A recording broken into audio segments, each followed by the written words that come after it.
bagaimana terintegrasinya antara kepentingan masyarakat untuk berbelanja dengan memadupadankan protokol kesehatan tanpa dilakukan upaya-upaya yang begitu jelimet. Kami ingin sampaikan, mudah-mudahan ini bisa dijadikan proyek percontohan atau pilot project bagaimana posko pasar sehat ini di daerah-daerah. Pada umumnya, pasar adalah tempat berkumpulnya atau episentrumnya masyarakat yang ada di wilayah. Apabila pasarnya bisa terkelola dengan baik, apabila protokol kesehatannya bisa terkelola dengan baik, tidak hanya pasarnya yang diuntungkan, tapi juga masyarakat diuntungkan. Tidak hanya masyarakat yang diuntungkan, tapi giat-giat perekonomian masyarakat hadir.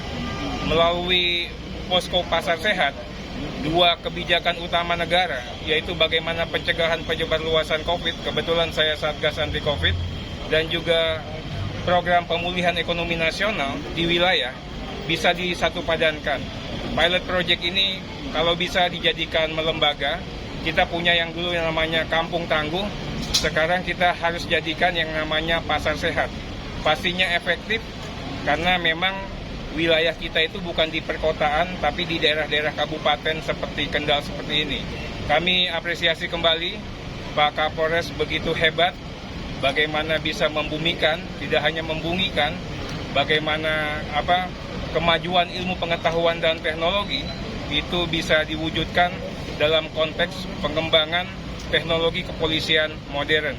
Pak Kapolres bisa memberikan kepada kita semua bagaimana polisi bukan hanya polisi dalam konteks penegakan hukum, bagaimana polisi menjadi pelayan masyarakat. Mudah-mudahan ini bisa dijadikan role model, mudah-mudahan ini bisa dilihat oleh Pak Kapolri, Pak Kapolda, dan kemudian dijadikan template untuk bisa disebarkan atau dijadikan template kepada daerah-daerah yang lain.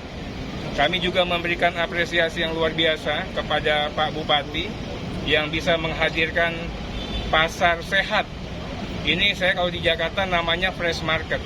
Saya baru bisa melihat di Kendal ada pasar yang seperti ini. Protokol kesehatannya hadir, masyarakatnya sudah paham dan melek bagaimana protokol kesehatan harus dilakukan. Kemudian yang berdagang pun sudah mengikuti protokol kesehatan. Kami melihat ini tidak seperti di Kendal, terobosan baru. Ya Pak Bupati ini anak muda, pemimpin baru, harapan baru, dan kami yakin betul tentunya Komisi 3 DPR RI akan mensupport penuh kerja hebat, kerja-kerja inovatif yang dilahirkan oleh Pak Bupati. Kami juga apresiasi bagaimana Pak Kapolres, Pak Bupati, Pak Kajari, Pak Dandim melakukan kerja-kerja keroyokan. Ini yang ingin saya sampaikan, saat inilah saatnya kita membangun kesetiakawanan sosial, menghilangkan perbedaan dan sekat-sekat. Tidak perlu saling menyalahkan, yang penting kita gotong royong, kita keroyokan untuk bisa keluar dari pandemi COVID gelombang kedua ini secepat-cepatnya. Apresiasi kami kepada para Kopimda yang ada di Kabupaten Kendal. Mudah-mudahan guyup rukunnya, mudah-mudahan kerja-kerja hebatnya bisa dijadikan contoh tidak hanya bagi pemerintah kabupaten yang ada di Jawa Tengah, tapi di daerah-daerah yang lain. Salam hormat, salam bangga, dan mudah-mudahan Kendal ini semakin handal, Kendal semakin hebat. Tidak hanya pasar hebat, ya, atau pasarnya yang sehat, tapi juga semuanya hebat dan semuanya handal.